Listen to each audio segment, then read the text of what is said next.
नमस्कार दोस्तों, मैं अरमान यादव आपका अपने YouTube चैनल सक्सेस ग्रुप पे स्वागत करता हूं।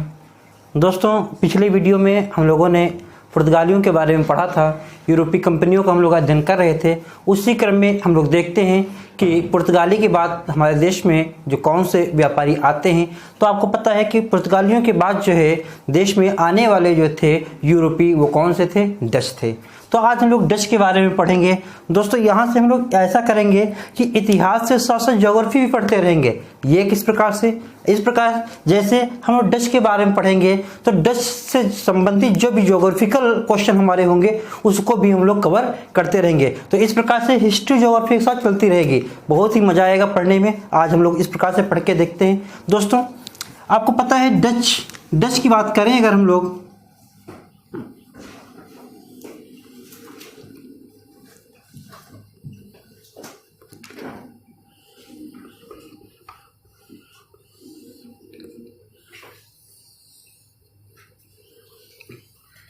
तो डच लोग कहाँ से आते हैं? तो आपको पता है डच जो है हॉलैंड के निवासी थे। कहाँ थे?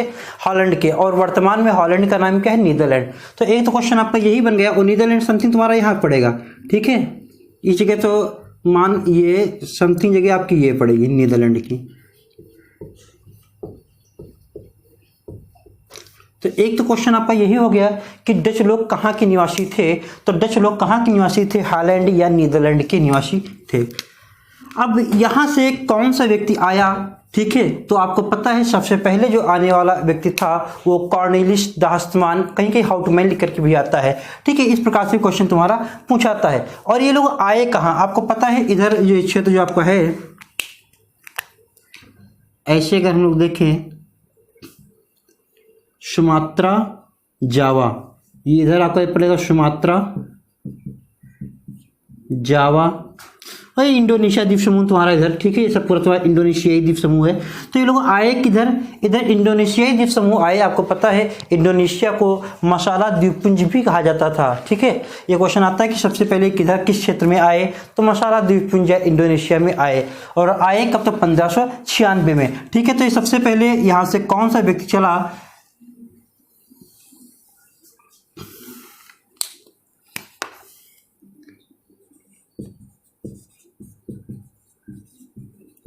कॉर्नेलियस द हस्तमान,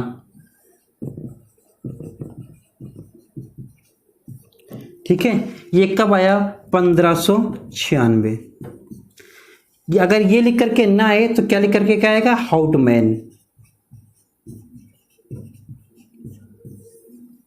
तो आपका मेन क्वेश्चन ये हो गया कि सबसे पहला डच नागरिक कौन था जो भारत आया? वो कौन था? कॉर्नेलियस द हस्तमान या हाउटमैन था।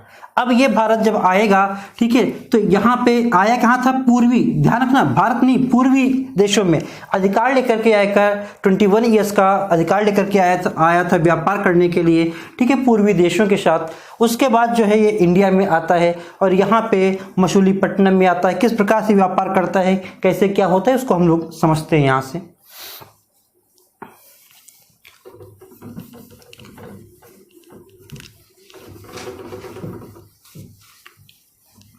रास्ता वही है जो पुर्तगालियों का था, आने वाला वही रास्ता इनका भी है, ठीक है। और आएगा कहाँ पे? तो 1596 में कहाँ पे आएगा? सुमात्रा में आएगा। इसके बाद एक कंपनी की स्थापना करेगा। मेन क्वेश्चन तुम्हारा यही बनेगा यहां से, कंपनी स्थापना की बात की जाए तो कंपनी स्थापना कब ये लोग करते हैं? 1602 में करते हैं। आए कब? 1596 में, ठीक है। आगमन कब हुआ? अगर आगमन का क्वेश्चन आए तो 1596 ईस्वी। लेकिन कंपनी स्थापना की बात कब होगी? 1602 ईस्वी। यही आपका इंपॉर्टेंट क्वेश्चन बनेगा। क्यों? आपको पता है जब अंग्रेज को पढ़ रहे होंगे तो अंग्रेज आते तो बाद में 1608 में आते हैं, लेकिन इनकी कंपनी स्थापना कब हो गई थी? 1600 में इंग्लैंड में हो गई थी। लेकिन इनकी कंपनी स्थापना कब हुई है? 1602 में हुई है। यह क्वेश्चन तुम्हारा पूछा आता है। नाम था वेरेनिकदे ओस्ट इंडिसे, कंपनी का नाम था, लेकिन डच ईस्ट इंडिया कंपनी नाम बाद में दे दिया गया था। वो कंपनी का नाम इंपॉर्टेंट नहीं है, कब स्थापना होती है वो इंपॉर्टेंट है आपका। अब देखो यहां पे ज्यादा क्वेश्चन डच से नहीं आते हैं, जो क्वेश्चन आते हैं उनको हम लोग समझते हैं।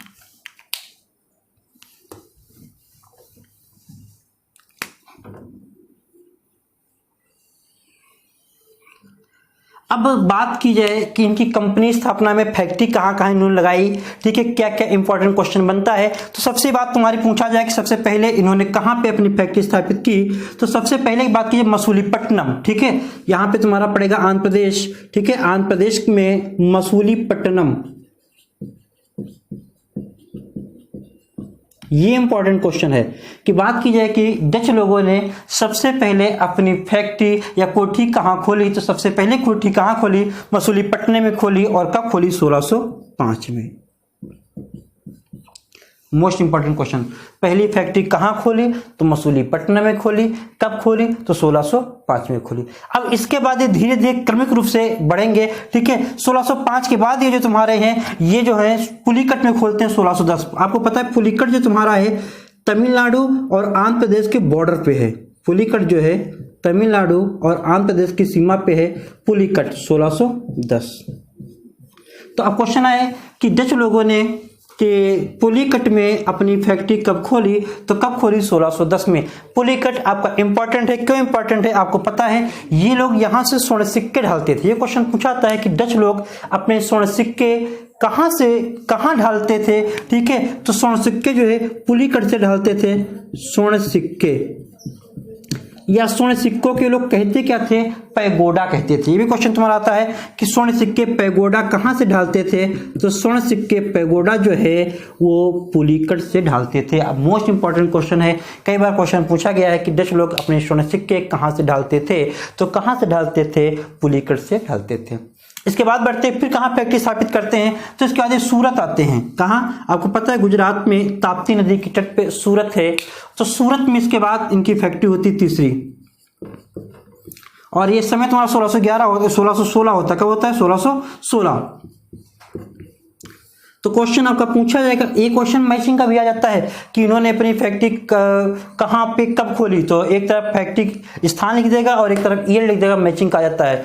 तो पुलिकट यहाँ पे सूरत में कब खोली, 1616 में खोली। इसके बाद ईस्टर्न क्षेत्रों में भी खोलते हैं। ईस्टर्न क्षेत्रों में बहुत मोस्ट इंपॉर्टेंट आपका चिंसुरा पूछाता है, ठीक है, चिंसुरा यहाँ पश्चिम बंगाल में पड़ेगा। चिंसुरा का क्वेश्चन आपका पूछाता है, 1653 की है फैक्ट्री है। यहां पे एक किले का निर्माण किया था, वो किला पूछाता है, ठीक है, उसका नाम था गुस्तावस फोर्ट। ये क्वेश्चन कई बार पूछा गया है।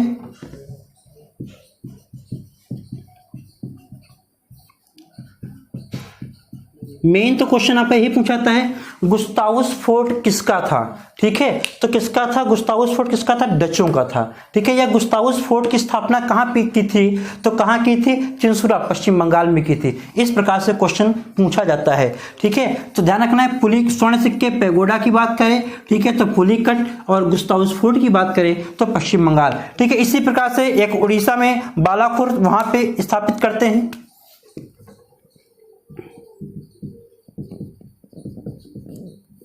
बालाकोट, ठीक है, उड़ीसा में 1658। तो ये कुछ थी इनकी फैक्ट्रियां जो इंपॉर्टेंट है। एक कोचिन की भी याद रखना, 1663 में।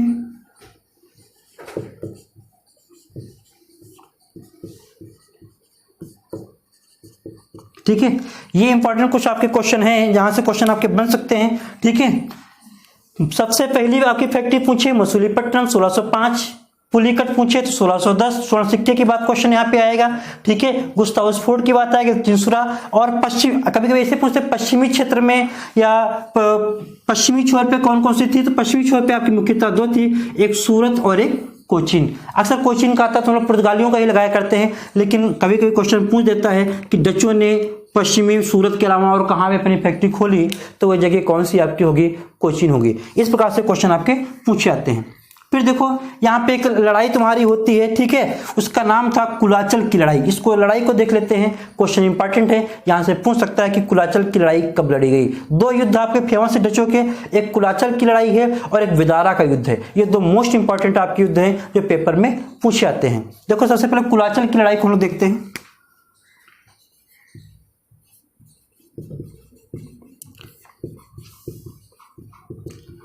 बात की जाए कुलाचल की लड़ाई जो है कब लड़ी गई, तो ये तुम्हारी 1741 में लड़ी गई। कब लड़ी गई, 1741 में। 1741 में लड़ी गई। और कहाँ लड़ी गई? तो ये त्रावणकोर में लड़ी गई। तमिलनाडु में एक जगह पड़ेगी, कौन? त्रावणकोर। त्रावणकोर कहाँ है? तमिलनाडु। किसके किसके बीच? डच और वहां के राजा हैं मार्टंड। ठीक है, तो क्वेश्चन पूछेगा कि कुलाचल की लड़ाई कब लड़ी गई? तो 1741 में लड़ी गई। कहाँ लड़ी गई? तो त्रावणकोर तमिलनाडु में लड़ी गई। किसके किसके बीच लड़ी गई? तो पूछा जाए तो चोल और राजा मार्तंड के मध्य। इंपॉर्टेंट है क्वेश्चन। ये पूछ देगा कि कुलाचल की लड़ाई चोल लोगों ने या चोलों ने किसके साथ लड़ी? तो किसके साथ लड़ी? तो राजा मार्तंड के साथ लड़ी। और इसमें विजयी कौन हुए? राजा मार्तंड इसमें विजयी हो गए। इसके बाद जो तुम्हारा है, जो हम कह सकते हैं जहां से डचों का अस्तित्व समाप्त होता है, वो लड़ाई लड़ी गई। और वो लड़ाई तुम्हारी है 1762 की लड़ाई है, जिसको विदारा युद्ध के नाम से पूछा जाता है, विदारा युद्ध के नाम से जाना जाता है। तो क्वेश्चन दूसरा बनेगा आपका, विदारा का युद्ध कब हुआ?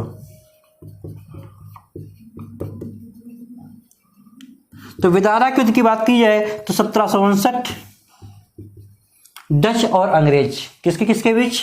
विदारा का युद्ध जो तुम्हारा है वो डच और अंग्रेज के मध्य होता है। और इसमें क्या होता है? अंग्रेज जीत जाते हैं। कौन जीत जाते हैं? अंग्रेज। कुलाचल की लड़ाई में राजा मार्तंड जीत गए और विदारा के युद्ध में कौन जीत गए? अंग्रेज जीत गए। और इसी युद्ध को निर्णायक युद्ध कहा जाता है, जहां से हम कहते हैं डचों का अस्तित्व भारत से क्या हो जाता है? समाप्त हो जाता है। ठीक है, बात ये आती है कि ये लोग यहाँ से कौन कौन सी वस्तुएं निर्यात करते थे। कभी कभी क्वेश्चन यहाँ से पूछ दिया जाता है कि कौन कौन सी वस्तुएं डच लोग निर्यात करते थे इंडिया से। तो ध्यान रखना, नील तो आपको पता ही है, नील विद्रोह वगैरह बाद में पढ़ेंगे। सोरा, बिहार क्षेत्र से सोरा इनको प्राप्त होता था, सोरा का निर्यात करते थे। क्वेश्चन के पूछा गया है कि डच लोग सोरा का निर्यात कहाँ से करते थे? तो जगह तुम्हारी कौन सी है? बिहार है। ये क्वेश्चन इंपॉर्टेंट है, ध्यान रखना है। ठीक है, इसी प्रकार से मसाले आपको पता है, कोचीन केरल साइड, ठीक है, इंडोनेशिया क्षेत्र, ठीक है, यहां से क्या करते थे?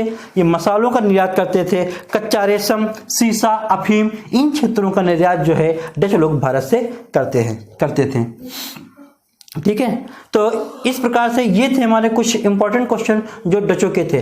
ठीक है, ये तो थी हिस्ट्री। साथ में हमने कहा था हिस्ट्री के साथ ज्योग्राफी देखते रहेंगे। अब हम लोग देखते हैं कि ये जो डच लोगों को हम लोगों ने पढ़ा है, यहाँ से ज्योग्राफी के कौन से ऐसे इंपॉर्टेंट क्वेश्चन हैं जो हमारे लिए इंपॉर्टेंट हैं और हमको जानना जरूरी है और पेपर की दृष्टि बहुत ही जरूरी है, उसको हम लोग देखते हैं।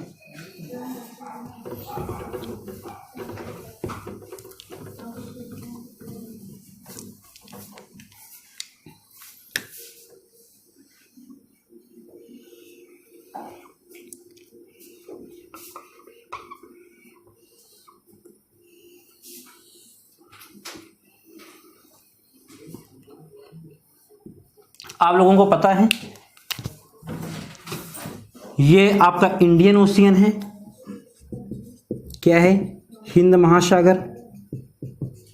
ठीक है, ये क्या है? अटलांटिक महासागर।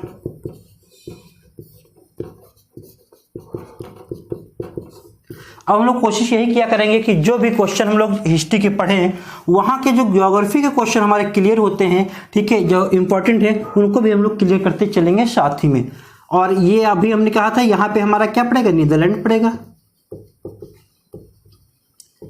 तो डच लोग आए कहाँ से हैं? नीदरलैंड से आए हैं। तो पहले तो हम लोग ये जानते हैं कि नीदरलैंड से कौन कौन से इंपॉर्टेंट क्वेश्चन हैं जो हमसे पूछे जाते हैं पेपर में या जिनको हमको जानना बहुत जरूरी है। तो सबसे पहले राजधानी हमको पता होनी चाहिए। नीदरलैंड की राजधानी क्या है? तो राजधानी क्या है? एम्स्टर्डम। एक तो क्वेश्चन यही आपका बन जाएगा कि नीदरलैंड की राजधानी या हॉलैंड की राजधानी क्या है? एम्स्टर्डम। आपको पता है राजधानी मैचिंग का भी क्वेश्चन आपका पेपर में आता है। एक क्वेश्चन तुम्हारा क्या था? मुद्रा का क्वेश्चन पूछाता है कि यहाँ की मुद्रा क्या है? आपको पता है मुद्रा क्या है? गिल्डर। तो बात की जाए मुद्रा,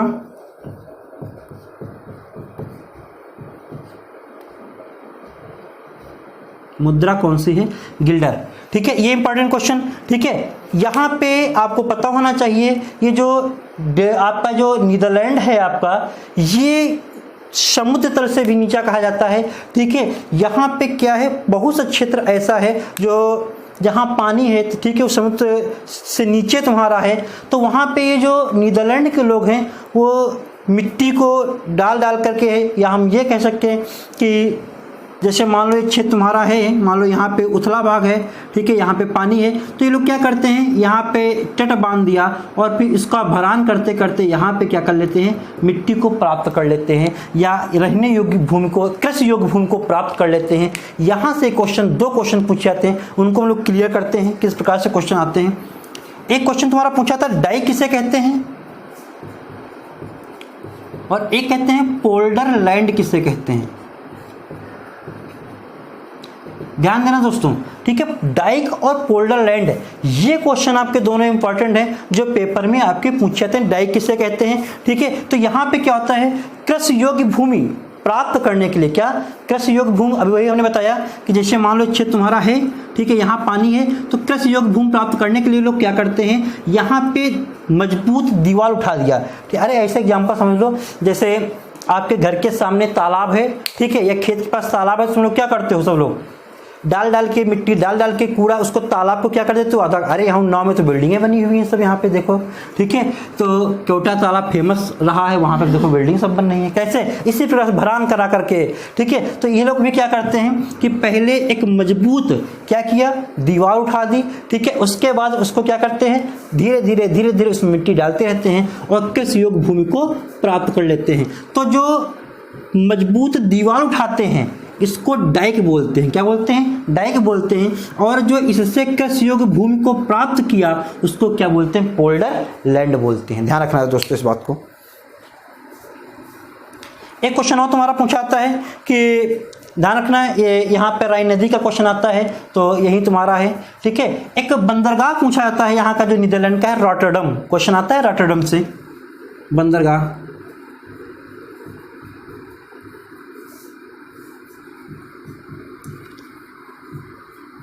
अब आपसे पूछा जाए कि रॉटरडम बंदरगाह कहाँ का है, तो आप तुरंत बता देंगे कि रॉटरडम बंदरगाह जो तुम्हारा है वो कहाँ का है, नीदरलैंड का है, और अंतःस्थलीय ये व्यापार करता है, ठीक है। तो ये जाहिर सी बात है कोई ना कोई नदी से होगा, तो नदी कौन सी है, राइन, कौन सी नदी है, राइन।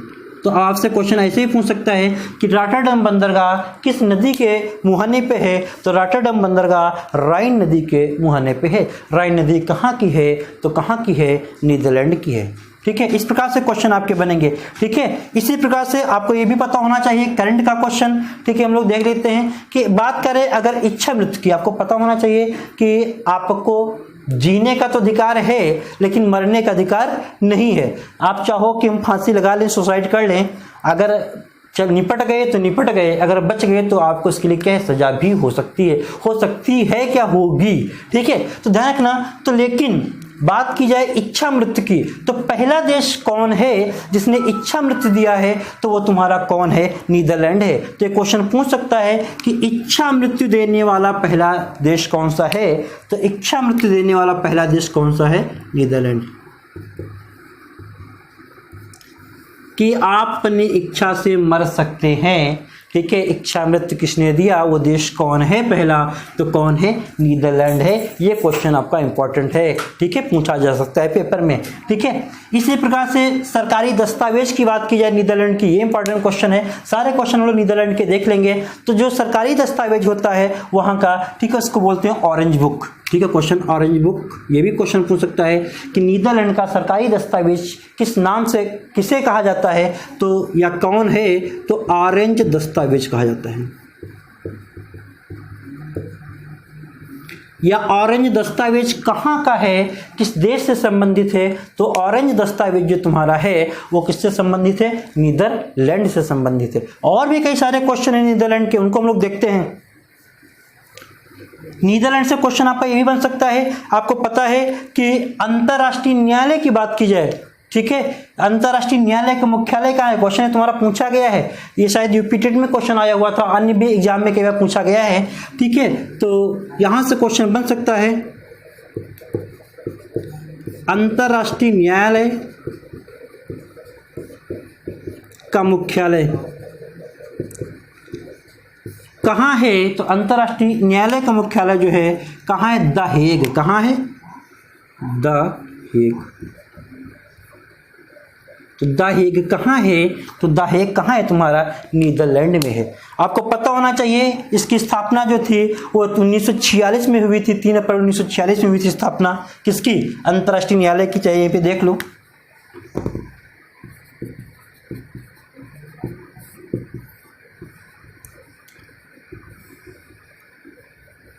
ये भी क्वेश्चन पूछ सकता है कि अंतर्राष्ट्रीय न्यायालय की स्थापना कब हुई थी? तो 1946 में हुई थी। ठीक है। न्यायाधीश कितने होते हैं? ठीक है, 15 न्यायाधीश होते हैं। ठीक है, बात की जाए अंतर्राष्ट्रीय न्यायालय की। ठीक है, न्यायाधीश की बात की जाए कि कितने न्यायाधीश होते हैं, तो कितने होते हैं? 15 होते हैं। और इन न्यायाधीशों का कार्यकाल कितने वर्ष का होता है? तो 9 ईयर्स का होता है। ये सारे क्वेश्चन ध्यान रखना है कि अंतर्राष्ट्रीय न्यायालय में न्यायाधीश कितने होते हैं? 15 होते हैं। और इन न्यायाधीशों का कार्यकाल कितना होता है? तो कितना होता है? 9 वर्ष होता है। और प्रत्येक 3 वर्ष बाद क्या होता है? चुनाव होता है। ठीक है, 5 जाते हैं न्यायाधीश और 5 नए आते हैं। वही जैसे राज्यसभा आप लोग पढ़ते हैं उसी प्रकार क्वेश्चन आता है यहाँ पे। ठीक है, इसी प्रकार जैसे अंतर्राष्ट्रीय न्यायालय का मुख्यालय तुम्हारा द हेग है, उसी प्रकार से एक तुम्हारा और है रासायनिक हथियार निषेध संगठन। ये भी क्वेश्चन पूछ सकता है कि रासायनिक हथियार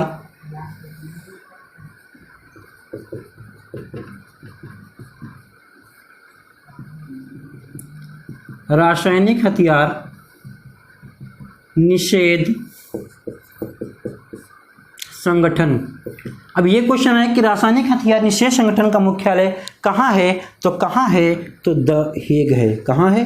द हेग है। तो ये भी इंपॉर्टेंट क्वेश्चन है। तो अंतर्राष्ट्रीय न्यायालय का मुख्यालय भी द हेग है और रासायनिक हथियार निषेध संगठन का भी मुख्यालय कहाँ है? द हेग है। ठीक है, और देखो क्वेश्चन, पवन चक्कियों की भूमि। नीदरलैंड को एक क्वेश्चन और आता है कि पवन चक्कियों की भूमि किसे कहा जाता है? तो पवन चक्कियों की भूमि अगर पूछा जाए तो किसे कहेंगे? तो किसे कहेंगे? नीदरलैंड को कहेंगे। ये क्वेश्चन जो थे ये कुछ इंपॉर्टेंट क्वेश्चन थे हमारे, किससे? नीदरलैंड से थे। ठीक है, इसको दोस्तों याद रखना है। क्या क्या याद रखना है कि पवन चक्कियों की भूमि तो नीदरलैंड, राजधानी पूछी जाए एम्स्टर्डम, मुद्रा पूछी जाए गिल्डर, डाइक और पोल्डरलैंड को पूछा जाए तो समझ जाओगे, बंदरगाह पूछा जाए तो रॉटरडम बंदरगाह कहाँ का? तो नीदरलैंड का। सरकारी दस्तावेज ऑरेंज दस्तावेज, इच्छा मृत्यु देने वाला पहला देश कौन? तो नीदरलैंड।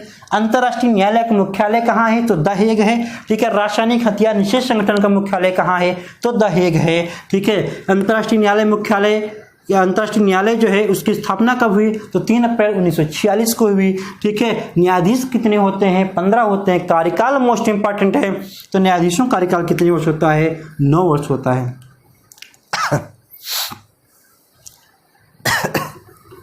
अब देखो यहीं पे 2 आपके पढ़ेंगे महासागर, उनके बारे में थोड़ा सा जान लेते हैं।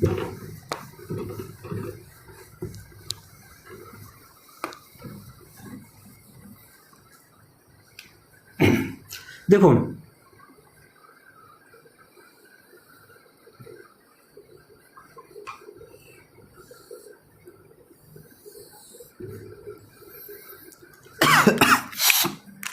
ये हिंद महासागर और ये अटलांटिक महासागर।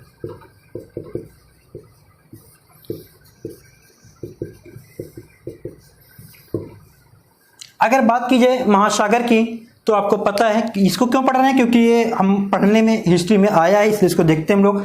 सबसे बड़े महासागर की बात की जाए तो आपको तो पता है पैसिफिक ओशियन है। सबसे गहरा और सबसे बड़ा महासागर जो है प्रशांत महासागर है। लेकिन सेकेंड नंबर की बात की जाए कि सेकेंड सबसे बड़ा महासागर कौन सा है या सबसे बड़ा दूसरे क्रम का कौन सा है, तो कौन है? अटलांटिक महासागर है। और तीसरे क्रम की बात की जाए कि तीसरे नंबर पे कौन सा महासागर है आकार में या क्षेत्रफल में, तीसरे नंबर का कौन सा है? तो हिंद महासागर।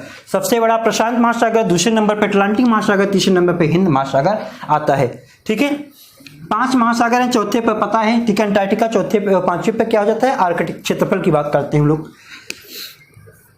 यहाँ पे क्वेश्चन देखते हैं हम लोग। एक तो क्वेश्चन तुम्हारा यही बन जाता है अटलांटिक महासागर का, इसका आकार कैसा है? तो ध्यान रखना दोस्तों, इसका आकार या तो 8 की तरीके से 8 जो बनता है, या तो एस अधिकांशतः क्वेश्चन इसका आता है कि इस आकार का महासागर कौन सा है। तो दोस्तों ध्यान रखना, इस आकार का महासागर तुम्हारा कौन सा है, तो किसको लगाएंगे, अटलांटिक महासागर। या इट के आकार का महासागर कौन सा है, तो कौन सा तुम्हारा है, अटलांटिक महासागर तुम्हारा है।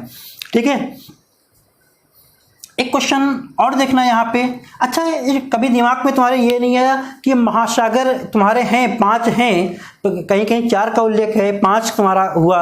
ठीक है, पहले 4 थे या हम किसी बाद में 5 तुम्हारे हुए, वही तुम्हारा ये जो दक्षिणी महासागर तुम्हारा है इसको दर्जा दिया गया।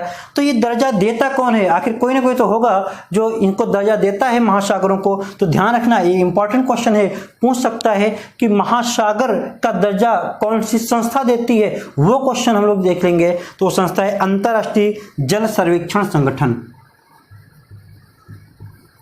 अंतर्राष्ट्रीय जल सर्वेक्षण संगठन। ध्यान रखना, अंतर्राष्ट्रीय जल सर्वेक्षण संगठन जो है ये महासागरों को दर्जा देती है। ठीक है, महासागरों को दर्जा देने की संस्था है। अब जाहिर सी बात है, कोई ना कोई इसका हेडक्वार्टर होगा। तो हेडक्वार्टर कौन है, मोनाको। बात की जाए इसका हेडक्वार्टर की बात की जाए कौन है, तो मोनाको है। मोनाको। दोस्तों एक क्वेश्चन और आपका तैयार हो गया मोनाको से। ठीक है, मोनाको जो तुम्हारा है, ठीक है, इधर फ्रांस और इटली, ठीक है, इधर ये आपका फ्रांस पड़ेगा, इधर इटली पड़ेगा। इटली और फ्रांस, तीन ओर से फ्रांस से घिरा है और एक ओर से इटली को टच करता है मोनाको देश। देश क्या है, शहर तुम्हारा है। ठीक है, और यहां से क्वेश्चन आता है दूसरा सबसे छोटा देश कौन सा है। तो ध्यान रखना दोस्तों, मोनाको सबसे छोटा देश वेटिकन सिटी है, लेकिन सेकेंड छोटा देश, दूसरा सबसे छोटा,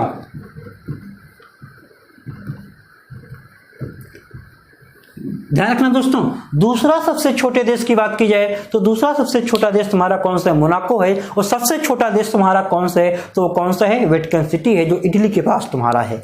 तो ये तो हेडक्वार्टर देखा हम लोगों ने, क्या है, मोनाको है। अंतर्राष्ट्रीय जल सर्वेक्षण संगठन का मुख्यालय कहाँ है, मोनाको है। महासागरों को दर्जा कौन देता है, तो अंतर्राष्ट्रीय जल सर्वेक्षण संगठन देता है। एक साथ हम लोग कई क्वेश्चन तैयार कर रहे हैं। ठीक है, इसी प्रकार से हम लोगों को पढ़ना पड़ेगा अगर कंपटीशन हम लोगों को बीट करना है।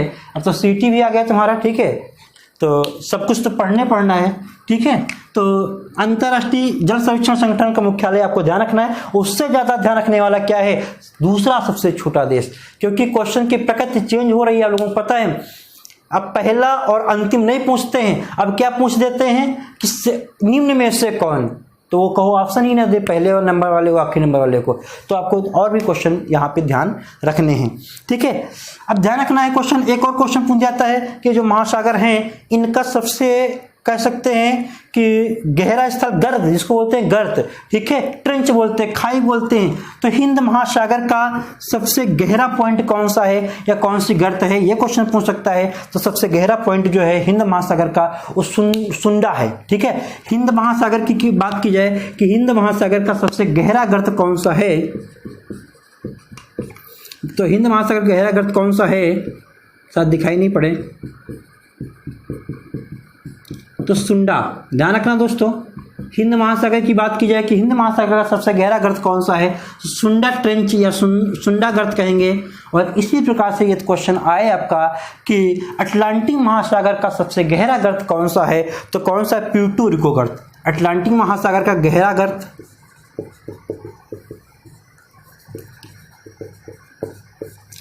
अटलांटिक महासागर का सबसे गहरा गर्त बात की जाए, प्यूर्टो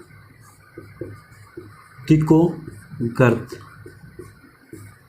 ये क्वेश्चन आपके पूछे जाते हैं दोस्तों महासागरों से कि किस कोई क्वेश्चन पूछ दिया गया कि सुंडा का कौन सा है, हिंद महासागर कौन सा है। और हिंद महासागर की एक बात और ध्यान रखना, इकलौता ऐसा महासागर है जिसका नाम किसी देश के नाम पे रखा गया है और किसी भी ओशियन नाम किसी देश पे नहीं रखा गया है। हिंद मतलब हिंदुस्तान, इंडिया की बात। आपको पता है हिंद महासागर को पहले जो है, या हम कहते हैं संस्कृत में इसको क्या है, रत्नाकर के नाम से भी जाना जाता है। रत्नाकर वही रत्नों को उत्पन्न करने वाला, ठीक है, कह सकते हैं। इस प्रकार से क्वेश्चन आपको पढ़ने हैं, याद रखने हैं दोस्तों। ठीक है, हम लोग नेक्स्ट वीडियो में मिलते हैं, अंग्रेज के साथ मिलते हैं, अंग्रेज को पढ़ते हैं। हम लोग जानते हैं किस प्रकार से अंग्रेज भारत में आए, किस प्रकार से उन्होंने शासन किया। ठीक है, तब तक के लिए हम लोग विदा लेते हैं। धन्यवाद।